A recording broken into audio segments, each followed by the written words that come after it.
welcome back to the channel, guys. Real quick, I am here in my stall, guys. Y'all remember the red PT Cruise I diagnosed, I don't know, 2 days ago? Watch this video right here. Y'all can see how I came to the conclusion of what I'm about to do now. Yes, I'm about to do timing belt and water pump.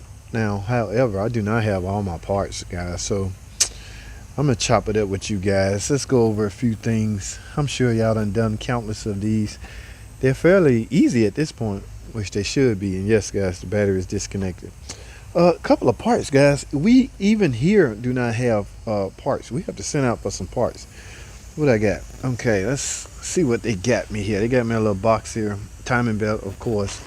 Now, since I'm doing a timing belt, might as well do the water pump, right? Well, they do not have a water pump in stock. Hey, 41 TE transmission service. This is a transmission filter, guys. Yes, let's help prolong the life of the car, of the transmission, by doing the service. This is a timing belt tensioner pulley. Okay, the tensioner pulley is built onto the tensioner. We didn't have that. It's about, however, on the way. Guys, remember we talked about this? These are the only ones that regular people can't do. This is the only one regular people can't do. What I'm talking about is the center mount. Yes, that is center mount. Remember I told you how to, you can just look at it and see that that bolt is, see all the gap at the upper part. Let me show y'all what I'm talking about.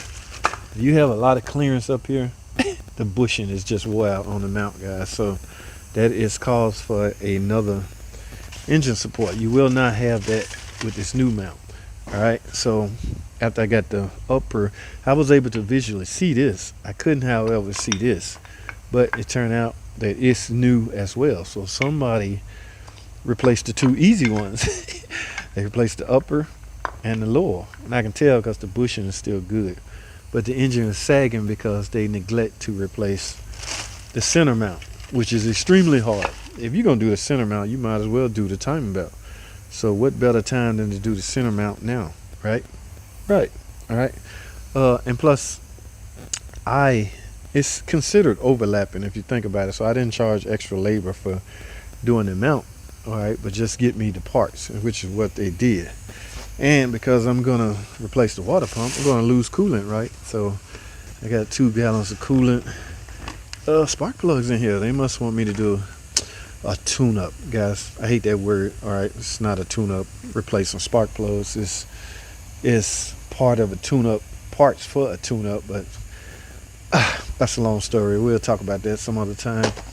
And of course, RTV for the transpan, guys. I'm no big fan of using a gasket on this transpan because over the years, not even years, decades, I've never been able to get this transmission to seal properly using a gasket, whether it's a quart gasket or a rubber gasket. They just won't seal.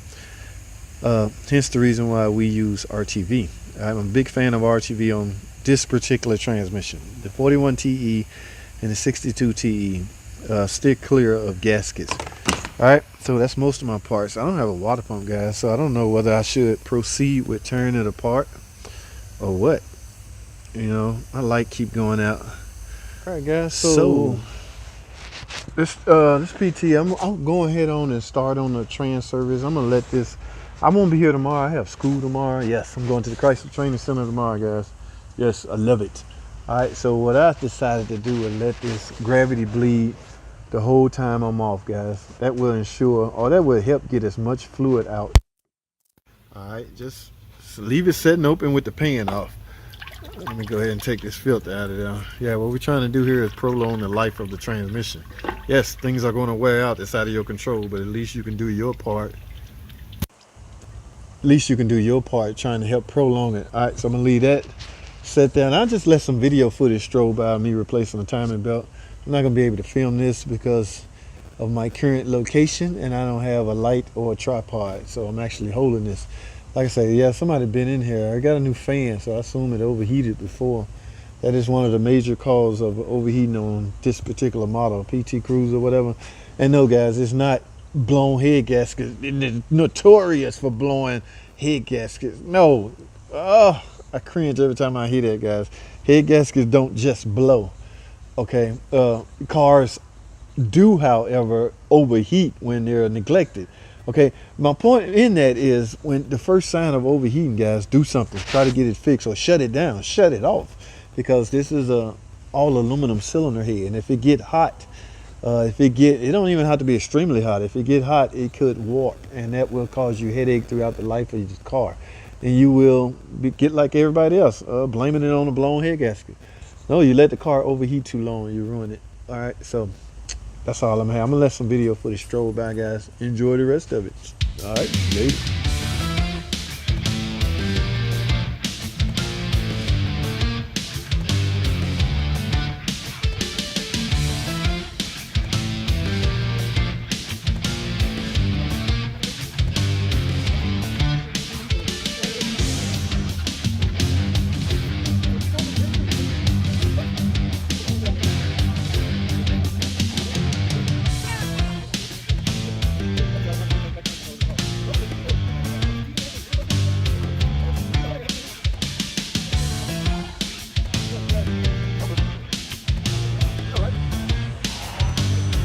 All right, guys, so here we are. I have the car back in the air now. I'm going to explain to y'all what I'm about to do. And the goal here is to try not to waste, because remember, guys, the timing belt broke. As you can see, it's spun on the crank. This is the crank gear. It's spun right here. So chances of it didn't really break.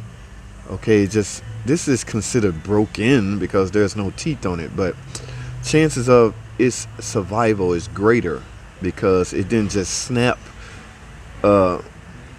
maybe at higher RPM and cause the valves to clash into the valves, because that's what's most of the damage that happens when your timing belt break.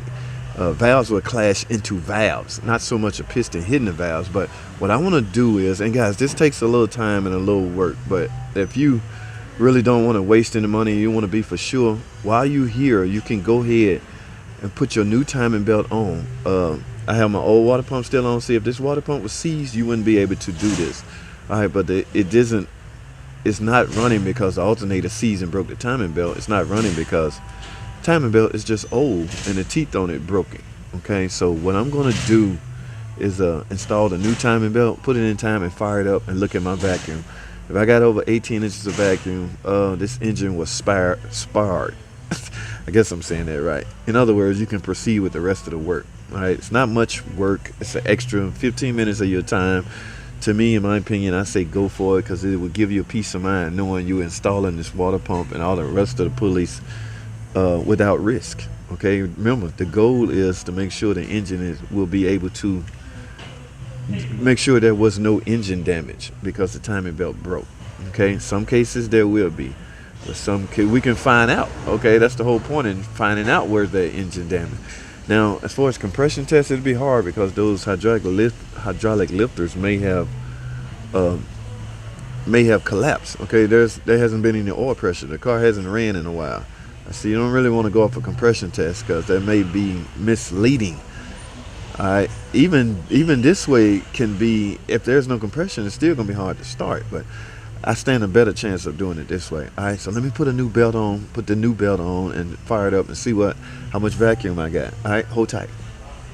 Alrighty, guys, here we go. I have the new timing belt on. Remember, guys, I'm just installing the belt. I have it set. I have the timing marks up. Now you can see the crankshaft mark up as well. These have to be lying right across each other. I have that on. Remember what my goal is, guys.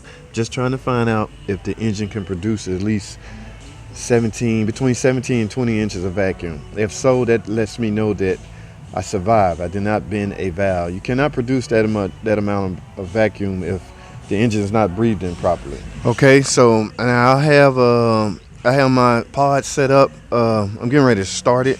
Now I have on my computer screen, is on the data display, because what we want to see is, remember, guys, we're looking at vacuum. We're trying to see. I can't run it long, so I'm going to have to do this quickly. I need to see at least almost 20 inches of vacuum. So here we go. Let's start this thing. We're gonna run over there real quick and verify. There you go. It's running. Let's go see. Okay, here we go. 16, 11. Come on, baby, give me 17. Can I see 17? Oh, I'm going down, guys. Oh, I'm down to 13. Oh no, that's not good. 14. Oh no, it's not looking good. 14, 15. Let it settle in a little bit. Okay, here we go. Yeah. All right, guys. So as you can see, I'm at 18.64. All right, let me shut this thing down, guys.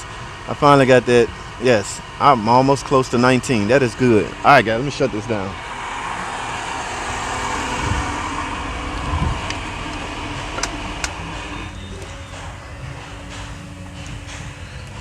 All right, guys. Enough confirmation for me. So what I'm about to do now is proceed with finishing up the job. In other words, installing the new water pump, the new pulleys, the new everything, guys. So I hope y'all got something out of this video. If you need a peace of mind and insurance and trying to figure out if your engine was damaged because the timing belt broke, then yes, that's one way of going about it. Now, for the most part, guys, this belt technically didn't break, like I said before. However, it did spun on the crank pulley. All right, so these teeth are so worn, when somebody turned the key to crank it, the gear went and just chewed away at those teeth. Look, this belt is 148,000 miles. Yes, guys, that just means that they should have replaced it on time. So they, in essence, took a risk at ruining their engine because they didn't replace this belt on time. I can pick these teeth up with my hand. This is a no-no, guys. All right, in fact, use this as a thumbnail. Guys, that's all I have, man. Thanks for watching. Hope y'all got something out of this. Comment, subscribe. I'll see y'all in the next video.